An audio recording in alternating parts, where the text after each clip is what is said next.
For context, I, 34 female, am a single mom to my daughter Mia, pre-tween. Mia's been disabled since birth and needs wheelchair assistance and constant care whenever she's awake. I love her to death, and it's only been us during this journey, so I'm super protective of my girl. I also have a sister, Cassidy, 28, who just called me about the logistics and plan for her wedding in 6 months to her fiancé, Matt, 27 male. She said the wedding would be at a beach near our city, and it'd be held in the sand. Basically a 35-person ceremony right by the water, followed by a bonfire and barbecue, also in the sand. She said she just wanted to let me know before she sent the official invite because of Mia. I truly have never been more shocked and disappointed in my sister. You would think she would at least check in with me before she reserved the beach space, because Mia obviously can't come. And now she's only telling me because it's set in stone and there's nothing she can change. I tried explaining how hurtful this is to Mia because Mia loves her auntie, but she'll be absolutely heartbroken not being able to attend the wedding.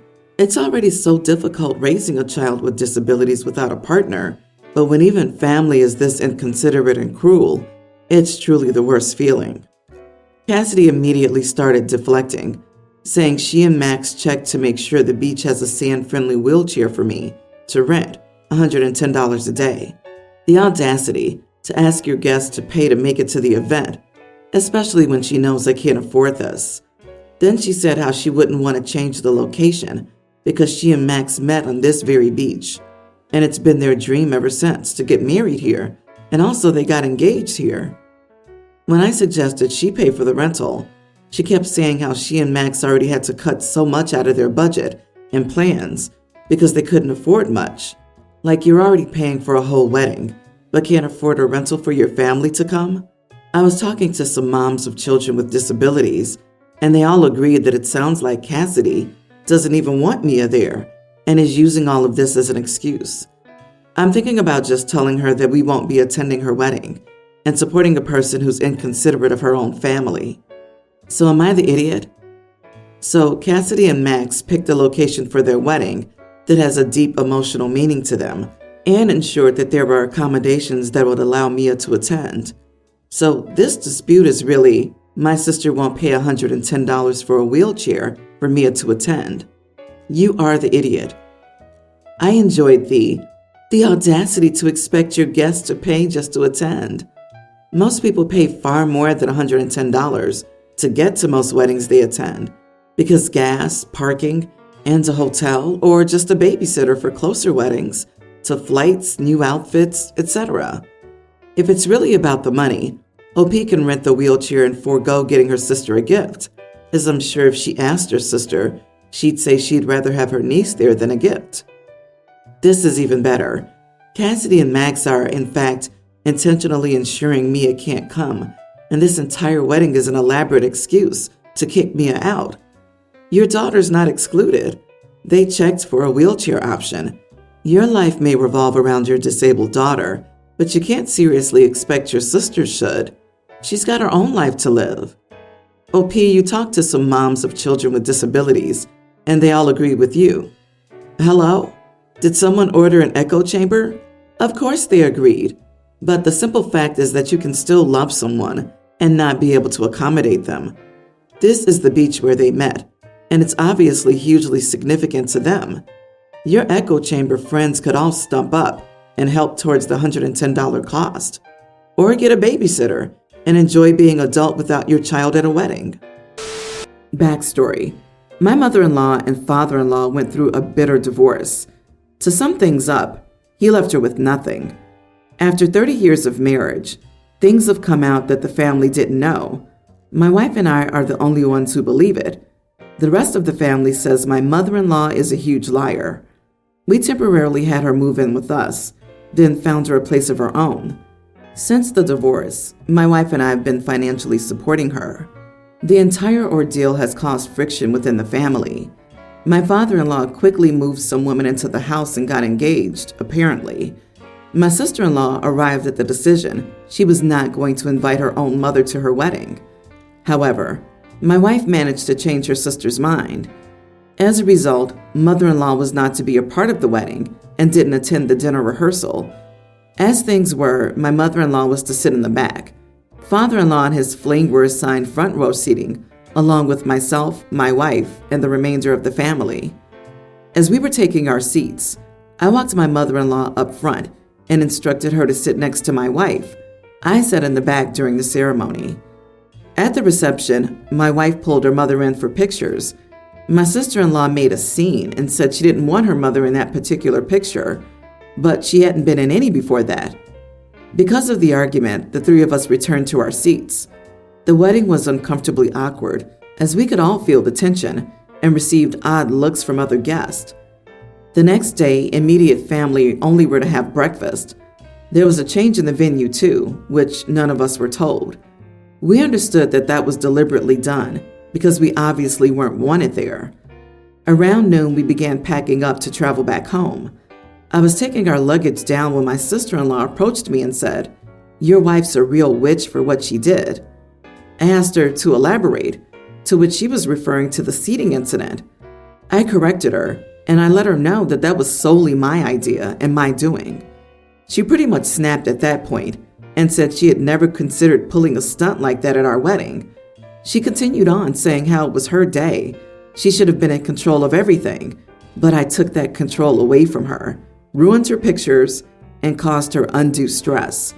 She blamed my wife and me for causing a family division and said that this was the final incident that had pushed her over the edge. I thought she was making too much of it and didn't consider her mom's feelings about being shoved to the back. The following day, my wife's brother stopped by our house to pick up my tux. He began chastising me, saying what I did was an extremely disrespectful move, and everyone at the wedding thought we were obnoxiously rude guests. He said I should have left family affairs out of the wedding. All I could say was, "Oh well, I did it, and it's over with." But literally, no one is letting it go, and we've been seemingly shunned from the family along with my mother-in-law. You are the idiot. I really don't know what the accusations are and what happened between mother-in-law and father-in-law. While I'm confident there's probably more than one idiot in this situation, you're still an idiot for pulling this little stunt, especially at a wedding. A wedding is the last place to stir up drama, which is exactly what you were doing. You and your mother-in-law aren't helping mend any relationships by doing this. If anything, you're just ensuring that your mother-in-law destroys her relationship with her daughter. Agreed with all of this. You and your wife may disagree with sister-in-law's choices, and that's fine. Still, it was not your place to decide where mother-in-law would sit at sister-in-law's wedding, and it was not your wife's place to insist mother-in-law be in any of sister-in-law's pictures. You both did a lot more harm than good with these stunts. Oh, good Lord. I have a feeling the negative feelings about the mother-in-law are completely justified, as any normal person would sit where they're asked. She was down for OP's ridiculous drama. OP, you all deserve to be shunned. What did you think would happen? The easier to beg for forgiveness thing only works if you're a character in a movie. I, 23, am the oldest of 5 siblings, and I'm a full-time student. I also have a part-time job in my field, but when I complete my after degree, my employer will take me on full-time. I make enough from part-time to pay for school and put money aside. My siblings range from 20 to 10. Both our parents work full-time. I've taken on many responsibilities for keeping everything running in the house. I do the grocery shopping and laundry, make suppers, and do meal prep, so everyone has lunches ready to take every day. I also get all my siblings to do their part concerning household chores. For example, my youngest brother's responsible for feeding and walking the dogs, so I ensure dog food is in the storage and poop bags on the leash. My dad works very long hours, and my mom works a 9 to 5 at a challenging job. Over Christmas, I had the chance to buy a PS5 for myself, so I did. The rest of my family's still using a shared PS4. I keep mine in my room and I do not share. My parents started fielding complaints from my oldest brother about how I made so much money and I didn't share the things I bought for myself. Totally true. So they had a talk with me where they brought this up. I pointed out how much of the household work I did. and they said it was unfair that I was earning so much money without contributing. They told me how much they expected from me. I went to my room and did the math. If I give them what they wanted, I would have about $800 a month left over. If I dropped a couple of classes next semester, I could go to almost full-time hours with my employer, and it would only be one more year until I graduated with my second degree. But I could afford my own place and have way more free time and disposable income. I packed up and moved out. Everything I owned fit in my car. I stayed in an Airbnb for 2 weeks until I could get everything sorted with an apartment, school, and work. It was great. I'm not gonna lie, I may have gone a little overboard on Tinder. I couldn't have women over to my parents' house, so I just moved into my own apartment. I'm staying part-time until I finish this semester. I'll work full-time over the summer and go to a lighter class load and higher work hours in the fall. My parents have tasked my older brother to do everything I used to do. His chores have been split up with the other 3. They're all angry at me for moving out. My parents are upset that I left them in the lurch. My siblings are mad that they all have more chores. My oldest brother is especially salty because he has no time to see his girlfriend, and she isn't allowed in the house when my parents aren't home. I'm enjoying my free time. I bought myself a plant from IKEA. I feel bad for screwing them all over, but it didn't make sense for me to do all that work and pay rent on top. Am I the idiot? Not the idiot. This honestly made me smile. I was ready to call you an idiot, but you're carrying the entire mental load of the household. You shouldn't be expected to share the money you earn. Made me smile too, LOL. I think it hurts the parents less than OP thinks. They had a backup in OP's brother, and a brother learned a lesson about coveting other people's things. Also, usually, parents don't bring up rent talk unless they kinda do want their kid to move out on their own. My dad started charging my sister and me $1,300 a month in rent at 16 years old, and then tried to sue us when we were 19 to pay him back for living costs from ages 1 to 15. So I can confirm they don't always want you to move. Sometimes they're just my idiot of a dad. OP, they're all just angry that they lost their slave. They're all idiots. Good for you for knowing your worth and taking the time to calculate everything. Don't feel bad for them. I'm getting married in 5 months. My sister Ash is getting married in 4 months. The weddings were not planned to be so close. It just kind of worked out that way. I got engaged first, but her husband is in the military, so they had to rush things a little bit and either get married on 5 months' notice or wait a lot longer. My family grew up in what could be considered the lower middle class. My parents are gifting Ash $1,000 to help with the wedding planning. Obviously, this doesn't go far. We have a decent-sized extended family and a lot of friends. Ash is doing everything she can to be thrifty and will end up having around 70 adult guests at her wedding. She wishes it could be more and with kids, but due to budget, cuts had to be made. My fiancée, Julie, is from a very well-off family, and with her being their only daughter, they're being extremely generous with the wedding budget. I don't want to say how much they've given us, but it's more than most households make in a year.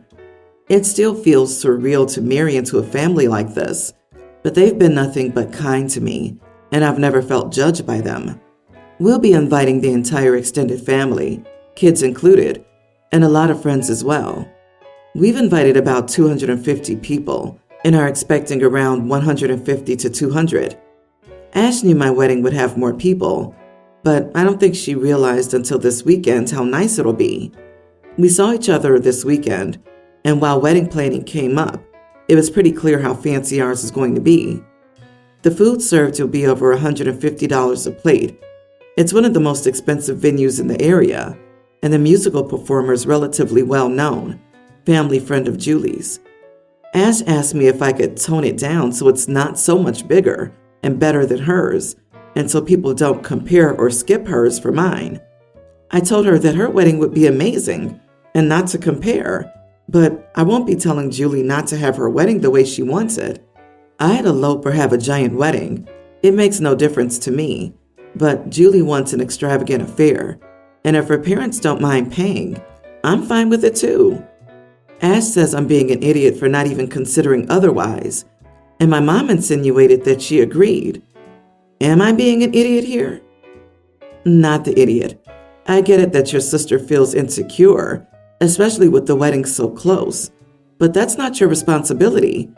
Your fiancé is part of this event, a crucial part, obviously, and gets a say on how your wedding's planned, which has nothing whatsoever to do with your sister, not to mention that a good chunk of the extravagance is due to her side of the family paying for it. Regardless of how Ash feels, that's not something she gets a say in, and it would be a hard hill to climb to try to tone down your wedding for her sake, even if you wanted to. From someone who had a relatively bare-bones wedding about a month away from a friend's very posh wedding, I can say that both events were well enjoyed. It's definitely true that what makes a great wedding is the energy and tone there, more so than the money. But what horrible timing, really. It's one of those things where we can understand how much it sucks for your sister, even though you guys aren't doing anything wrong. I was in Ash's shoes. Military weddings tend to be cheap. I had a month to plan mine. I would never have asked either of my sisters to change their weddings to match mine. I wouldn't want to do that to them. Julie deserves the wedding of her dreams, and if her parents are willing to splurge, they have every right to do so. Your sister needs to grow up and realize that the world doesn't revolve around her. Same with your mother. My husband has a tween daughter, Maya, from a previous relationship. We have her on weekdays, and she's with her mom on weekends. Maya has a weak immune system. She doesn't get sick too often, usually a few times a year, but it kicks her butt when she does. Last weekend, she started running a fever. Her mom called us, told us that Maya was sick, and offered to keep her until she recovered because she was recently laid off and didn't start her new job for a few more weeks. Here's the thing with Maya's mom. She recently became interested in homeopathic remedies and Eastern medicine. We've gotten into arguments before about it, but as far as my husband and I knew, she didn't have a problem with short-term OTC meds like Tylenol or cold medicine, so we agreed to let Maya stay with her mom. Maya texted me a couple of days ago, saying she wanted to come home. I asked if everything was okay, and she said yes, but she didn't want to be at her mom's house anymore and wanted me to pick her up. My husband was working late, so I went to pick her up. Her mom didn't want to let me in at first, but I eventually got to Maya. She looked horrible. Apparently her mom didn't know any natural cures for whatever Maya had, but thought letting it run its course without any medicine would be healthier than giving her medicine. I called my husband, and he met us at the house and took her to urgent care. I'm taking some time off work to take care of her while she recovers. The problem is her mom is furious with us for picking her up early, keeping Maya home on her weekend, and disregarding her input on Maya's health. Am I the idiot for picking her up early and keeping her here during her mom's weekend? Not the idiot. Get a lawyer involved. This has reached the point where you can no longer trust Maya's mom to properly care for her. The welfare of a child trumps any adult beliefs, period. This could be life-threatening for Maya. Unchecked fevers and viruses can be extremely dangerous, so you did exactly the right thing to get her out of there. Document this and everything the doctor says, because her mom cannot be trusted to seek appropriate medical care, and you may need to get a court order stopping her from having medical control over Maya. Oh geez, this is just wild to me that we live in a reality where people refuse to take their kids to the doctor because they don't believe in it. Not being able to afford it is one thing, still absolutely obscene, but it's a different scenario. But not believing in doctors and medicine? That's taking centuries of medical advancements and just throwing it out the window. It's like insisting on walking everywhere because you don't believe in any other form of transportation. Yeah, I don't know why the mother's furious. She should be happy that her child is getting better now. Maya's mother needs a quick splash of reality, and you did the right thing. Also, I'm really glad Maya could text you, or they would have been left to suffer.